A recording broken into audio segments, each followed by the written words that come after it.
obviously mobilizing EU funds is fundamental but not sufficient.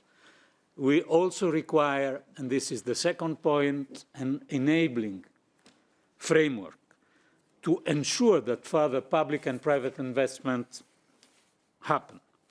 In that context, this year we will finalize the climate change objectives of the EU taxonomy. We will also present a renewed sustainable finance strategy and an EU standard for green bonds. The upcoming review of our fiscal framework will include a reference to sustainable public investment in the context of the quality of public finance. And I'm looking forward to the debate after the communication on how to treat sustainable investment within the EU fiscal rules, of course preserving safeguards against risk to debt sustainability. Just look to Australia. There's an urgency to act. At the heart of the Green Deal and this transition to the future is the Just Transition Mechanism. Here it's about mobilizing at least 100 billion euro of investment. It will help cities and regions with less capacities to catch up, turning environmental, economic and social challenges into opportunities and creating new, sustainable and future-oriented jobs. The instrument will rely on a 7.5 billion euro of fresh funds from the EU budget. Let me be clear that this is on top of our MFF proposal.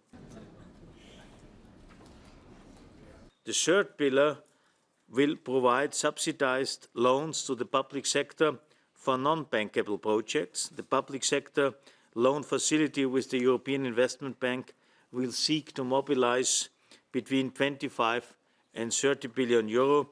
It will, for example, finance energy efficiency measures, including the renovation of affordable housing, hospitals and schools. Let us not forget that both pollution and economic activity have no borders. Now all the elements are on the table and it's time to conclude the MFF. We have no time to waste if we want to deliver results for the citizens. Or, again in a nutshell, we provide climate cash in order to avoid a climate crash. The Just Transition Fund is, as mentioned in particular by Gio, an element that comes on top of the allocations for cohesion and for agriculture.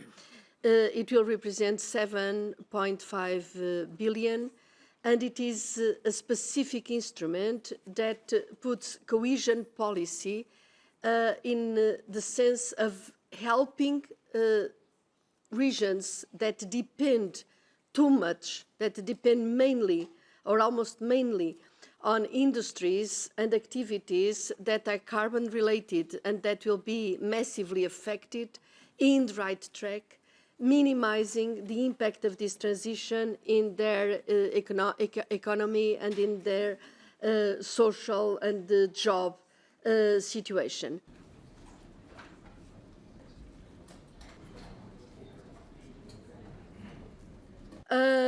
In terms of governance, each member state will have to have the identification of the territories, then to describe the transition process and to show its consistency with the National Energy and Climate Plan, and for each of the identified territories, the combination of instruments and funds that are supposed to deliver the strategy that has been agreed upon.